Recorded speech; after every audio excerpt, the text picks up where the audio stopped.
headquarters in Vijayawada, Andhra Pradesh. I'm here today with Nick from NanoRes Studios. He's doing some stellar work. We're delighted to have him. Nick, tell us a little bit about yourself and your Web3 journey. Yeah, thank you for having me here. My name, like you said, is Nick. I'm co-founder and the CEO of NanoRes Studios. NanoRes is led by two senior Unity developers. Combined, we have 24 years of multi-platform software development experience, 7+ years of Web3, and 13 years of mixed reality. We've shipped and supported work for teams and brands including the NFL, Roche Biomedical, Misfits Gaming Group, Topgolf, and many others. And so we've stumbled on something pretty big here that we're excited to be building and have been building.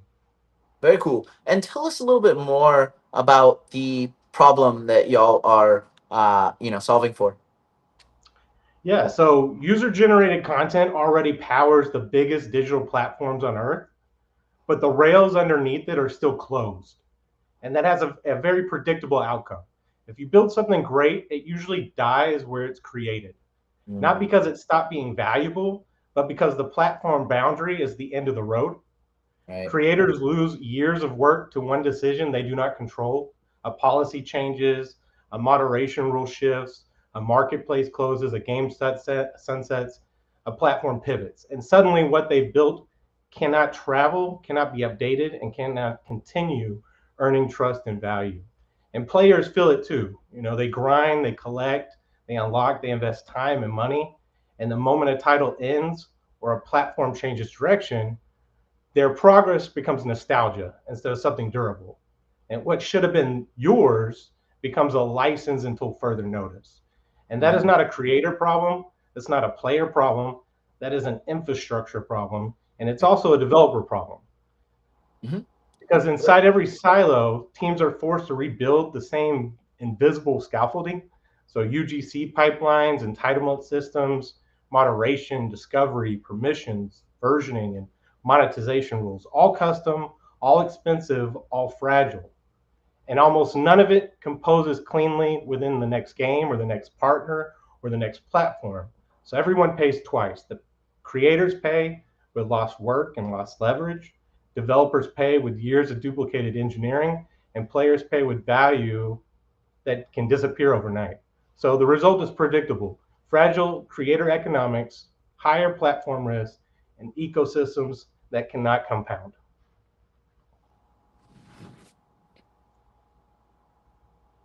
That's the problem there, Tony.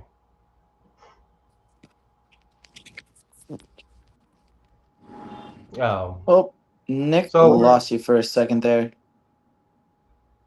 oh, you still I see myself here. You still there? Oh no. I see myself still alive.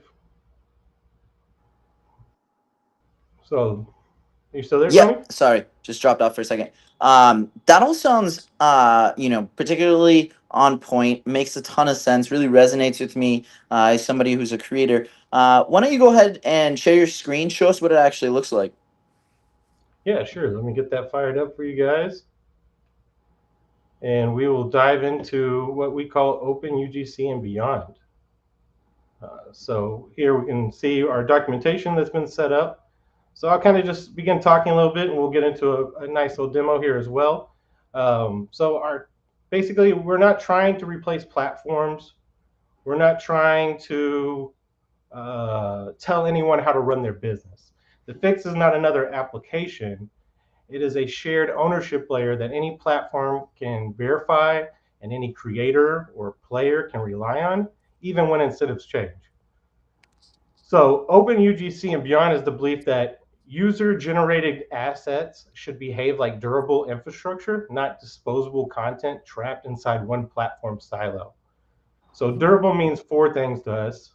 Identity persists, so the same assets stay the same asset wherever it goes across teams, titles, platforms. Ownership is real, not account based and not revocable by a policy change. Ownership is enforced by infrastructure. Updates are controlled by the owner, so permissions are explicit, versioning is deliberate, and the rights to modify is provable. And reuse is normal. Portability is respect for creative work, not a growth tactic. And beyond means this does not stop at games. Once you can verify ownership and provenance and update rights, then package and reuse digital assets as complete units, the same logic applies anywhere work must survive teams, vendors, and time. Simulations and digital twins, training and education, enterprise and workflows, eventually coordination problems that map into the physical world. So our thesis is simple.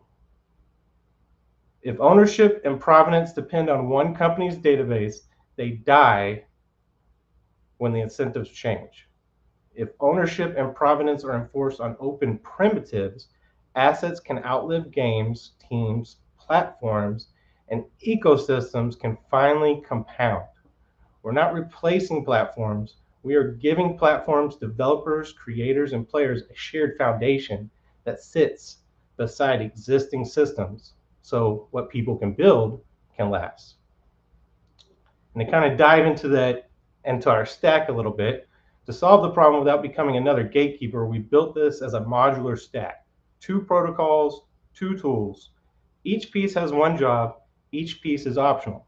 Platforms can adopt it incrementally, keep full control, and still participate in a shared ownership ecosystem. So we have our foundational protocol, which is currently available open source for anyone to check out and see and read through and begin playing with. Is, like I said, it's completely free to use, and it's already deployed on the Solana mainnet. And it's already being actively used by our flagship game that provides proof, which we'll check out here soon. Ogle's job is simple and foundational. Define who owns a digital asset, define who can update it, and record permissions and declared royalty intent in a way that is verifiable and durable. Now, royalty intent here means declared intent recorded on chain. Ogle does not enforce monetization, does not tell platforms how to run their business, and enforcement stay on the platform. The mental model is the point. Your platform still runs your platform, your UI is yours, your moderation is yours, your discovery is yours, your access control, your business model, it's all yours. Ogle sits beside those systems, not in front of them.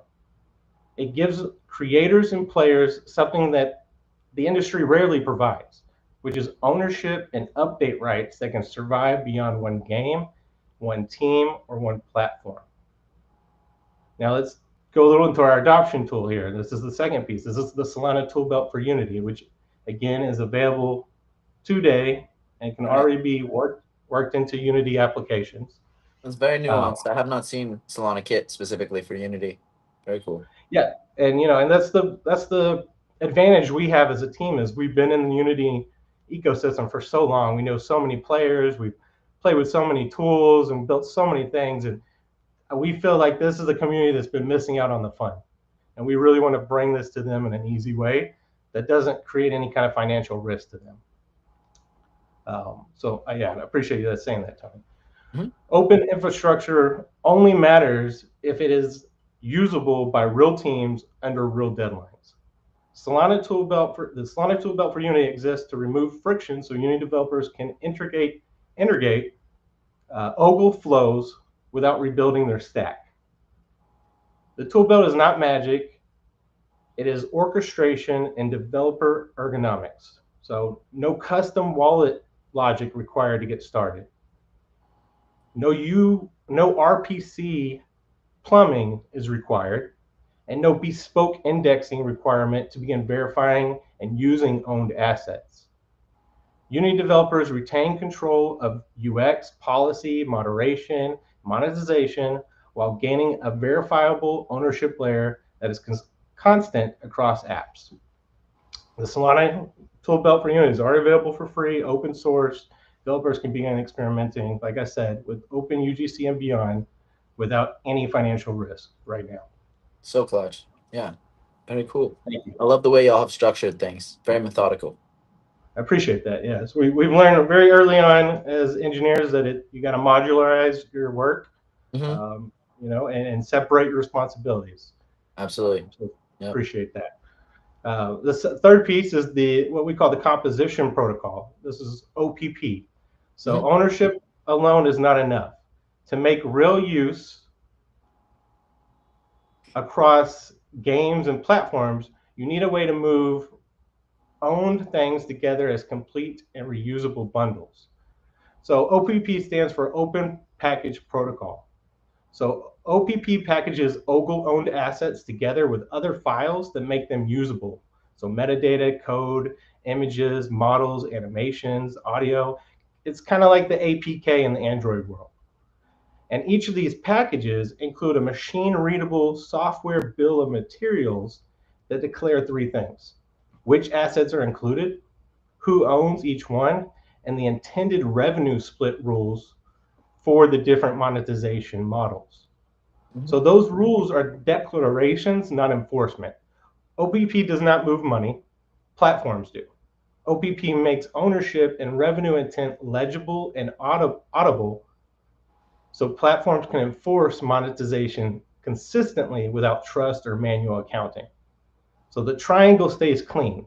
Ogle defines ownership and update control. OPP defines how owned things move together, and platforms define experience and monetization. OPP has already been designed and built, but we haven't deployed it yet, and we're still getting our documentation ready for it as well. Okay, very nice.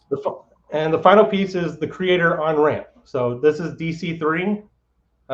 Creators also need a practical on ramp, not a white paper. So DC3 is our internal Unity application designed to make onboarding feel familiar for creators who already work inside of real-time tools. We're basically using all the magic in Unity to bring it into a fun system for creators to bring in 3D models, sprites, audio, I mean, you name it, shaders, code, and ways to create really amazing modularized little pieces of Ogle assets that can be reused in a lot of different ways by various teams. Absolutely. So DC3's role is to do three things: create and select namespaces along with collection NFTs. So with Ogle, you can set up namespaces kind of like a folder to put different Ogle assets into. It gives us some kind of folder, like global folder storage for UGC assets on namespace on Solana. And then the collection NFTs allow you to still tag any of those assets to specific collection NFTs if you'd like, using the Metaplex protocols. Very cool. And then there's the create and import various game assets, which I've kind of mentioned already, and you can modify those within DC3. And then you can create Ogle assets and digital collections using those game assets with the option of layering them with attributes and traits and associated on-chain metadata. You can randomize the whole setup of them like we've done traditionally with NFT collections, but now these collections are being set to that ledger and ready to be used by any software. So DC3 has been used internally to build multiple digital collections with a partner of ours, Daddy Bunk. We set up a collection and sold 707 NFTs through a really fun interactive mint that we also built in Unity. But it's not ready for public use yet. It still needs work to integrate Ogle and OPP cleanly into the user experience flow. And we want to be sure to separate what is live from what is in progress, because we believe credibility matters more than momentum. So this is still in the works, and we're cleaning it up and getting that ready as well. But it's going to make it really fun for people to jump in and create Ogle assets without needing some game to already show that. So these are the four modular pieces, and this is how the mission becomes real without becoming a new gatekeeper. We have a live ownership foundation. We have practical Unity adoption tooling, a packaging layer that turns owned assets into portable products, and a creator on-ramp. Okay, so that's the whole piece. And now let's dive a little into Token Toss. This is our proof, not a pitch, but proof. So I'm going to switch over to Unity for a moment here. Okay, so let's get it. Yeah, here we go. This is the fun part. So thank you guys for sticking up to this point. So I want to show this proof. Token Toss is our first party reference implementation built under the Giblify Games brand. We built it with a real partner in the Solana community, the Giblification community, really awesome community that we partnered with. full of just very artistic people. So we wanted to do something fun for the community, and at the same time prove what we've been building. Mhm. So Token Toss is not a business. I want to put that through, but it's proof, okay? And no platform needs to actually adopt, Token Toss in any way to adopt Ogle. Okay, gotcha. Okay, so what you can do in this game to prove out the process is you can come in here and you can create different levels using different entities, and they have different physics, you know, things like we have this magnet that directs it around. Okay, and you can see this one's already been turned into an NFT. I could update the NFT. I could check it out on SoulScan. But what I want to do is I want to go over to the Cyrene AI demo I made real fast. So I've kind of set up a quick little new level here that's not already on the blockchain. I put a little C plus in, for our love for Serene AI plus NanoRes. And so what we have here is we have this fun little thing where, we can just casual mobile game. Oh, just missed it. But you're trying to get that in there. And there's different things like a portal. Oh, yeah. See, we made that one. Oh, space dust. So once we're really happy with what we have here and we want to actually mint something, we can actually click mint level and say, I haven't connected my wallet yet. So I'll connect my wallet. Yeah, and this is where, before connecting the wallet. I'm sorry? I love, products that really give value before connecting the wallet, especially for, trying to onboard Web2. It makes a lot of sense. Thank you. I appreciate that. And what we'll see here in a second, too, is those that want to play this level I minted, they don't even need to connect their wallet. So the only people that have to connect their wallet is the creators the moment they feel like it's time to make their Ogle asset, right? So that is a huge, I think, onboarding, barrier that's just cut down. And as a player, I don't need a wallet. I don't need to worry about Solana to experience it. Cool. So we connected. Our partner here right now, we charge 2,500 Ghibli. So we're going to pay this to mint the level. And then, of course, there's Solana fees for setting up the accounts and all that. So we mint our level here, progress in the making. It's confirming, transacting. This is the first time I minted this level too. So we're doing this together. All right, we're all done. I can update it, copy it. Let's go to SoulScan. Here's our new level. As you can tell, we just 11 seconds ago minted it. Metadata hasn't populated yet. But from there, you would see more detail, which, to give you an example, here's how it ends up populating. Sometimes it takes a second. Right now, at Token Toss, we're saving it on Airweave for permanence. But as a developer, you would have that choice of what you'd want to use on where you want to save it. And then what we can do is we can go back, and I'll show some other examples of this too, but we can go into play, and I should have copied that, shouldn't I? Oh, no. Apologize. No worries. All good.